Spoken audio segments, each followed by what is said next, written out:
নমস্কার বন্ধুরা, বেদিক ইন্ডিয়ানের সকলকে স্বাগত। আজকে চলে এসেছি একটা জবার ভিডিও নিয়ে।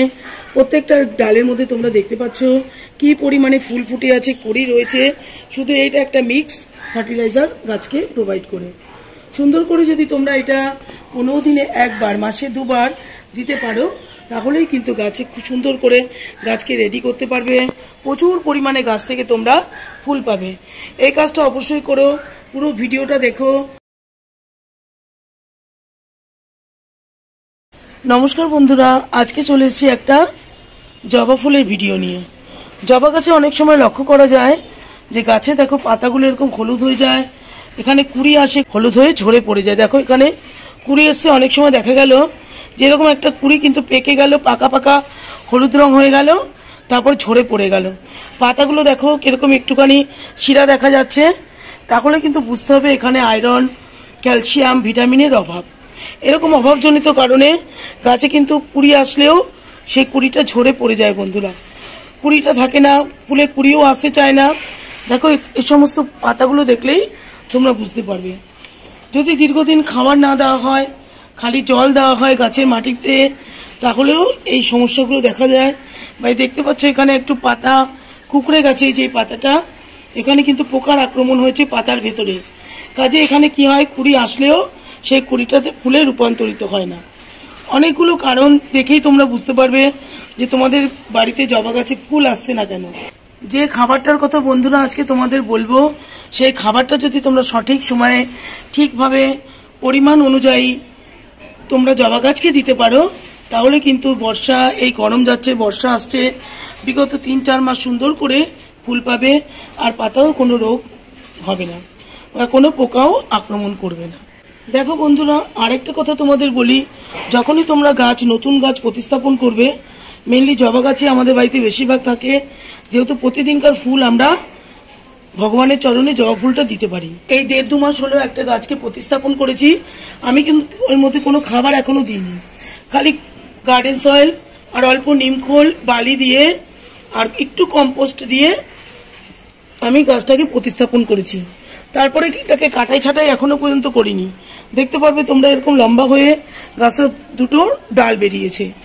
এরপর এরকম যদি তোমাদের থাকে, তাহলে কি করবে বন্ধুরা, এখান থেকে মুখের থেকে কিন্তু ডালটাকে কিছুটা কেটে দেবে। কাটলে দেখতে পাবে দুটো ডাল, এই যে এইভাবে দুটো ডাল কিন্তু হবে। যখনই তোমরা কাটবে, তাহলে নিউ নিউ ব্রাঞ্চ এই গাছ থেকে বেরোবে। তাহলে অনেক তোমরা নতুন নতুন এই গাছ থেকে ডাল পাবে, আর প্রত্যেকটা নতুন ডালেই অনেক অনেক কুড়ি আসবে। দেখো এখানেও ছোট ছোট কুড়ি দেখতে পারবে বন্ধুরা, এই দেখো কুড়ি কিন্তু এখানে আসছে। এর মধ্যে কোনো খাবার দিইনি। প্রথমত এই গাছটাকে আমি চেষ্টা করেছি গাছটাকে একটু বড় করার পরে আমি ফুল নেব বলে পটাশ সমৃদ্ধ খাবার এর মধ্যে আমি দিইনি। এই জন্য খালি নাইট্রোজেন সমৃদ্ধ খাবার এর মধ্যে দিয়েছি, যাতে গাছটা খুব সুন্দর হয়। পাতাগুলো দেখতে পাচ্ছ কত চকচক করছে, সুন্দর, এটা পুরো সবুজ রয়েছে। প্রথমে গাছটা প্রতিস্থাপন করেই তোমরা কিন্তু পটাশ সার ব্যবহার করবে না, তাহলে গাছে ফুল দেবে ছোট গাছ থেকে, আর গাছ কিন্তু কমজোরি হয়ে যাবে। তা কি করা দরকার বন্ধুরা, গাছকে বড় হতে দেবে একটু, তার জন্য পটাশ সমৃদ্ধ খাবার অল্প দেবে, নাইট্রোজেন সমৃদ্ধ খাবার তোমরা গাছের মধ্যে প্রোভাইড করবে, যেরকম কম্পোস্ট, ভার্মি কম্পোস্ট, গোবর সার, এগুলো দেবে। আর পাতা যাতে সুন্দর থাকে, একটু এপসম সল্ট দেবে, দিয়ে তোমরা গাছটাকে বড় করার চেষ্টা করবে। যখন বড় হয়ে যাবে, তখন ফুল নেওয়ার মতন পরিস্থিতি হয়ে যাবে, তখন বেশি করে যদি তোমরা ডালপালা আনতে পারো, তাহলে প্রত্যেকটা ডালের মধ্যে কিন্তু ফুল পাবে। এই সময়টা দাঁড়িয়ে যে গাছটাকে তোমাদের দেখাচ্ছি, নাইট্রোজেন সমৃদ্ধ খাবারটা অল্প দেব, আর পটাশ সারটা বেশি দেব, যাতে আমি গাছ থেকে সুন্দর করে ফুল পাই। এই জন্য তোমাদের সাথে এই গাছটা একটা আলাদা করে শেয়ার করলাম। দেখো আরো আমার গাছ আছে, জবা গাছ তোমাদের দেখাই, চলো। এই একটা গাছ তোমাদের সাথে বন্ধুরা দেখো আমি শেয়ার করতে নিয়ে এলাম। এই আর একটা আমার জবা গাছ, দেখো কি পরিমাণে প্রত্যেকটা ডালের মধ্যে কুড়ি রয়েছে, প্রত্যেক দিন ফুল ফুটছে। পাতা থেকে বন্ধুরা তোমরা কিন্তু এর মধ্যে কুড়ি দেখতে পারবে, প্রত্যেকটা ব্রাঞ্চে ব্রাঞ্চে কুড়ি আসছে। দেখো একটা ডালের মধ্যে লক্ষ্য করতে পারবে, এখানেও কত কত কুড়ি রয়েছে, ভর্তি কুড়ি আসছে, ফুল হচ্ছে প্রত্যেক দিন। এইভাবে তোমরা যদি এইভাবে গাছকে, যেরকম তোমাদের আমি বললাম, গাছটাকে একটু বড় করে নিয়ে তারপর যদি তোমরা পটাশ সমৃদ্ধ খাবার বেশি দিতে পারো, তাহলেই গাছ থেকে কিন্তু প্রচুর প্রচুর কুড়ি পাবে। আর প্রত্যেক দিন গাছ থেকে এইভাবে ফুল পাবে। বন্ধুরা দেখো, এক একটা ব্রাঞ্চের মধ্যে প্রায় 10টা 12টা করে কুড়ি রয়েছে প্রত্যেকটা ব্রাঞ্চ থেকে। আর সুন্দর করে এইভাবে ফুলও ফুটছে প্রত্যেক দিন। তো আমরা যেই সারটা আজকে তোমাদের ব্যবহার করে দেখাবো সেটা দিলেই কিন্তু তোমরা সুন্দর করে এইভাবে গাছে ফুল কুড়ি নিয়ে আসতে পারবে। দেখো বন্ধুরা, আমরা এরকম সঠিক পর্যায়ে যদি ফুল চাই, গাছে আমাদের অজস্র কুড়ি আসবে প্রত্যেক দিন, অনেক একটা গাছ থেকে প্রচুর পরিমাণে যদি আমরা এইভাবে ফুল পেতে চাই, তাহলে কিন্তু গাছটাকে আমাদের আগে রেডি করতে হবে। কি করে গাছটাকে রেডি করবে, দেখো এখানে একটা প্লাস্টিক কন্টেনারের মধ্যে গাছটা রয়েছে। আর কত মোটা দেখো কাণ্ডটা, তোমাদের শেয়ার করে দেখাই, অনেক মোটা। তো এইভাবে গাছটাকে আগে রেডি করে নিয়েছি, কাজেই গাছটা খুব সুন্দর করে তৈরি হয়ে গেছে। এইবার আমাদের ফুল নেওয়ার পালা। যখন আমাদের ফুল নেওয়ার সময় হবে, তখনই তোমাদের আগেও বললাম নাইট্রোজেন সমৃদ্ধ খাবারটা একটু কমিয়ে দেবে, কিন্তু অল্প পরিমাণে দেবে। তার সাথে ম্যাগনেসিয়াম, ক্যালসিয়াম, আয়রন, প্রতিটা জিনিস যাতে গাছ পায়, তাহলেই কিন্তু সুন্দর করে তোমাদের কুড়ি দেবে। তো আজকে যেই খাবারটা আমি তোমাদের দেখাবো, সেই খাবারটা যদি তোমরা 15 দিনে একবার দিতে পারো গাছের মধ্যে, আর কিছুটা মাইক্রোনিউট্রিয়েন্ট মাসে একবার দিতে পারো, তাহলেই কিন্তু গাছে এইভাবে প্রত্যেক দিন দেখো বন্ধুরা ফুল ফুটে রয়েছে, কত এখানে কুড়ি রয়েছে। এইভাবেই তোমরা একটা গাছ থেকে অজস্র ফুল পাবে। দেখো আর একটা জিনিস তোমাদের বলি বন্ধুরা, এরকম দেখো পাতাটা পেকে গেছে, এরকম অল্প পাকা কাঁচা যদি তোমরা দেখো গার্ডেনে এসে এইভাবে একটা গাছের মধ্যে রয়েছে ম্যাক্সিমাম পাতা, তাহলে কিন্তু তোমরা আস্তে করে এইগুলোকে রিমুভ করে দেবে প্রত্যেকটা পাকা পাতা। কেন এটা কদিন পরে, 2-1 দিন পরেই পুরো পেকে গাছ থেকে ঝরে যায়। আগে থেকে এটাকে দিয়ে দিলে কি হবে, টবের মাটিতে যে খাদ্যটা খাবারটা থাকে সেটা কিন্তু এটা সংগ্রহ করতে থাকে। যদি তোমরা এটাকে দেখে দেখে কেটে ফেলে দাও পাতাগুলোকে, তাহলে সুন্দর করে সবুজ থাকবে পাতাগুলো, আর যে বাদবাকি পাতাগুলো আরো সতেজ হয়ে যাবে, গাছ খুব সুন্দর করে আবার নিজেকে রেডি করবে। দেখো বন্ধুরা, একটা কুড়ি, একটা বৃন্তর মধ্যেই দুটো কুড়ি এসেছে, দেখেছো কত সুন্দর করে দেখতে পারবে বন্ধুরা। এই দেখো একটা বৃন্তর মধ্যেই দুটো কুড়ি এসেছে। মাঝে মাঝে কিছুদিন পরে যখন এরকম ফুল দিতে থাকে, মাঝে মাঝে কিন্তু গাছ আবার অফ করে দেয়, আবার নিজেকে সুন্দর করে রেডি করে আবার ফুল দেয়। গাছে যখন যদি দেখো গাছে ফুল আসছে না, হতাশ হবে না। গাছকে যেরকম সঠিক পরিমাণে যত্ন করবে, তাহলে দেখবে আবার 5-7 দিন পরে আগের অবস্থায় ফিরে আসবে গাছ, আর অসংখ্য অসংখ্য কুড়ি গাছ তোমাদেরকে দিতে থাকবে। বন্ধুরা দেখো গাছের মাটিটা তোমাদের দেখাই, এরকম রাখবে সুন্দর। দেখো ভেজা ভাব রয়েছে, হাতে লাগছে না, ঠিক এরকম রাখবে। গাছে যেন জল জমে না থাকে। সামনেই বর্ষাকাল আসছে, তাহলে কিন্তু গোড়া পচে পুরো গাছ নষ্ট হয়ে যাবে। ড্রেনেজ হোল খুব ভালো করে বানাবে, যাতে জল জমে শিকড় পচে না যায়। এদিকটা খুব ভালো করে তোমরা লক্ষ্য করবে। তো বন্ধুরা, যে সারটা আজকে তোমাদের আমি দেখাবো সেটা হচ্ছে, দেখো কত পরিমাণে, প্রায় বড় চামচের 2 চামচের মতো পরিমাণ আমি পটাশ সার নিয়ে নিয়েছি।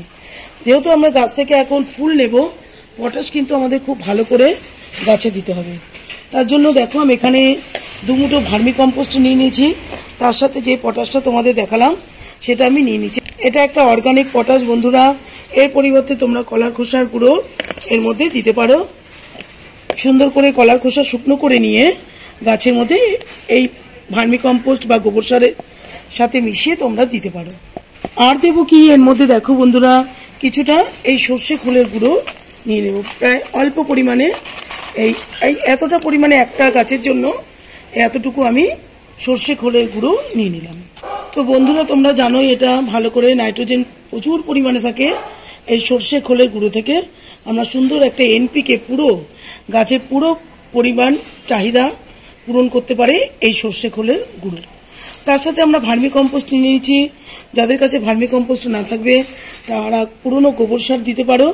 আর আমি নিয়ে নিচ্ছি কিছুটা জৈব পটাশ। এটা নেওয়ার পরেও আমাদের কিছুটা চাহিদা গাছের জন্য পূরণ করতে হয়। দেখো এটা আমি নিয়ে নিয়েছি, সবসময় অল টাইম আমার এটা ফেভারিট, মোবোমিন। এটাকে তোমরা স্প্রে করে দিতে পারো বা মাটির মধ্যেও দিতে পারো। 1 লিটার জল নিয়ে 1 চামচ আইসক্রিমের 1 চামচ নিয়ে তোমরা এটাকে পুরো গাছে স্প্রে করেও দিতে পারো। গাছ এর থেকে কিন্তু পুরোটা পায় না, কাজে এটা আমাদের অবশ্যই মাসে একবার দিতে হয়। এর মধ্যে দেখো কি রয়েছে, ম্যাগনেসিয়াম রয়েছে, বোরন রয়েছে, জিঙ্ক রয়েছে, সালফার রয়েছে, ক্যালসিয়াম রয়েছে, আয়রন রয়েছে, কপার রয়েছে।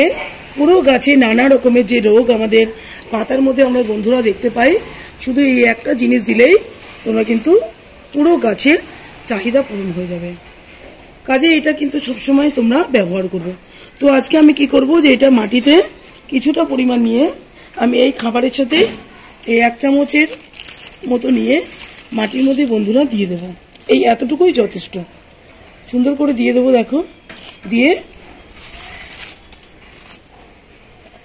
ভালো করে জিনিসটাকে আমি সমস্ত খাবারটাকে খুব ভালো করে মেখে নিয়ে এই একটা গাছের পরিমাণের এই খাবারটা তোমাদের দেখালাম। এবার যার বাড়িতে যতগুলো জবা গাছ আছে এই পরিমাণটাকে দ্বিগুণ তিগুণ করে তোমরা দিতে পারো। খুব ভালো করে এটাকে একসাথে মিশিয়ে নিয়ে গাছের গোড়াটাকে আমি দেখো একটু খুঁড়ে রেখেছি, পুরো সাইড বরাবর এরকম দেবে, কখনো এখানে দেবে না, এরকম সাইড থেকেই দিতে থাকবে। তোমাদের দেখায় যে দেখো গাছে যে নতুন শিকড়, এই যে সাদা সাদা এই যে কচি শিকড়গুলো বেরোচ্ছে, এই যে এগুলো কিন্তু যখন গাছতে তোমরা খোঁড়াই করবে, খুশবে, তখন কিন্তু কেটে না যায়, তাহলে কিন্তু গাছ আবার খাবার সংগ্রহ করতে পারবে না, নেতিয়ে পড়বে গাছ। কাজে এই জিনিসটাকে সবসময় খেয়াল করবে। কাজে কি করবে, সুন্দর করে এগুলো একদম সাইড বরাবর এগুলো দিতে থাকবে। খুব ভালো করে পুরো সারটা আমি দেখো বন্ধুরা এইভাবে আমি দিয়ে দেব। এইভাবে দিয়ে আমি হালকা হালকা করে মাটি চাপা দিয়ে দেবো। আজকে আমি আর গাছের মধ্যে খাবারটা দিয়ে জল দেব না, যেহেতু আমার গাছে জল রয়েছে, ভেজা রয়েছে। এখানে যখন তখন বৃষ্টি হচ্ছে, এখন যেহেতু বর্ষাকাল চলে আসছে, তাই খুব বুঝে বুঝে কিন্তু বন্ধুরা তোমরা গাছের মাটিতে জল ব্যবহার করবে। বেশি জল হয়ে গেলেই গাছে ফাঙ্গাস লাগলেই গাছ কিন্তু দুদিনও টাইম নেবে না, একদম গাছ নেতিয়ে সঙ্গে সঙ্গে গাছ পচে গিয়ে মরে যাবে। আর যদি দেখো 4-5 ঘন্টা কন্টিনিউ রোদ পড়ার পরেও গাছের মাটি একটু শুকিয়ে গেছে, তখন হালকা করে বিকেলের দিকে একটু জল স্প্রে করে দিতে পারো, তাহলে খুব ভালো হবে। আর বন্ধুরা পোকার কথা কি বলবো, এটা তো তোমরা সকলেই জানো যে মিলিবাগ বা দোয়ে পোকা, এটা কিন্তু প্রচুর পরিমাণে জবা গাছকে আক্রান্ত করে। যদি 2-3টে তোমাদের গাছ থাকে, ওই গাছ থেকেও কিন্তু চলে আসে। যখনই দেখবে এখানে পিঁপড়ার আক্রমণ হয়েছে, তাহলে বুঝতে পারবে পাতার তলায় কিন্তু পোকার আক্রমণ হয়েছে। দেখো এটার মধ্যে কিন্তু একটাও পোকা নেই বন্ধুরা। পিঁপড়ে গাছে উঠলেই বুঝে যাবে তোমরা। তখন দেখবে আমাদের সকলের বাড়িতে হ্যান্ড ওয়াশ থাকে, খুব ভালো কাজ করে এই হ্যান্ড ওয়াশ। যদি ডেটল হ্যান্ড ওয়াশ হয় তাহলে খুব ভালো হয়। তার সাথে একটু জল মিশিয়ে একটু পাতলা করে নিয়ে পুরো গাছকে যদি তোমরা সুন্দর করে পুরো মাথায় মাথায় স্নান করিয়ে দাও, তাহলে পোকা অনেকটা কমে যাবে, গাছ সুরক্ষিত থাকবে। আর যে খাবারটা বন্ধুরা তোমাদেরকে আমি দেখালাম, এটা মাসে তোমরা 2বার দেবে, কোনো ভুল করবে না। তোমরা এই জিনিসটা যদি করতে পারো, মাসে 2বার যে খাবারটা তোমাদের আমি আজকে বানিয়ে দেখালাম, আর কোনো কিছু জবা গাছে দিতে হয় না। প্রচুর পরিমাণে এইভাবে গাছ থেকে কুড়ি পাবে, আর ফুলের কোনো অভাব তোমাদের গাছে হবে না। আর যেটা তোমাদের বললাম যে মাইক্রোনিউট্রিয়েন্ট কিন্তু গাছে অবশ্যই দিতে হবে। যদি মাইক্রোনিউট্রিয়েন্ট না দাও, গাছের পাতা হলুদ হয়ে ঝরে পড়বে, কুড়িগুলোও অনেক সময় ঝরে যায় ভিটামিনের অভাবে। কাজে ওটাও একবার মাসে তোমরা দেওয়ার চেষ্টা অবশ্যই করবে। আর একটা মেন ইম্পর্টেন্ট জিনিস তোমাদের সাথে শেয়ার করি বন্ধুরা, এই যে বর্ষা, এখন 2-3 মাস ধরে কিন্তু বর্ষাকাল আসছে, তো প্রত্যেকটা গাছের মাটিতে যে কটা তোমাদের গাছ আছে এই বায়ো ফাঙ্গিসাইড কিন্তু অবশ্যই দেবে। ট্রাইকোডার্মা ভিরিডি গাছের মাটিতে অনেক অপকারী ফাঙ্গাস তৈরি হয়ে যায়, যাতে গাছের শিকড়গুলোকে নষ্ট করে দেয়, গাছ কিন্তু অচিরে শুকিয়ে মারা পড়ে। কাজে যদি তোমরা এটা ব্যবহার করতে পারো, এরিসের পাওয়া যায়, আমি এরিসের পাইনি, অন্য কোম্পানি দেখো এখানে রয়েছে বায়ো ফাঙ্গিসাইড, খুব ভালো। এটা তোমরা কিন্তু অবশ্যই সংগ্রহ করে প্রায় 1 চামচের মতো এটা নিয়ে নেবে, নিয়ে তোমরা খুব ভালো করে মাটির সাথে মিশিয়ে দেবে, তাহলে শিকড় কিন্তু পচিয়ে গাছকে কখনো নষ্ট করতে পারবে না। সাইড দিয়ে এটাকে দিয়ে দেবে। আর যদি নতুন গাছও তোমরা বন্ধুরা প্রতিস্থাপন করো, তাহলেও কিন্তু এটা দেবে, তাহলে গাছের মাটি খুব সুরক্ষিত থাকবে। টবের মাটিতে কোনো রকম বাজে জিনিস, কোনো ফাঙ্গাস আক্রান্ত করে গাছকে নষ্ট করে দিতে পারবে না। তো এই ছিল বন্ধুরা আজকে আমার জবার ভিডিও। তোমাদের যদি ভিডিওটা ভালো লাগে তাহলে লাইক, শেয়ার, কমেন্ট করো, চ্যানেলটাকে অবশ্যই সাবস্ক্রাইব করো। নেক্সট দিন অন্য কোনো ভিডিওর মাধ্যমে আবারও আমি চলে আসবো। আজকের মতো রাখবো বন্ধুরা, নমস্কার।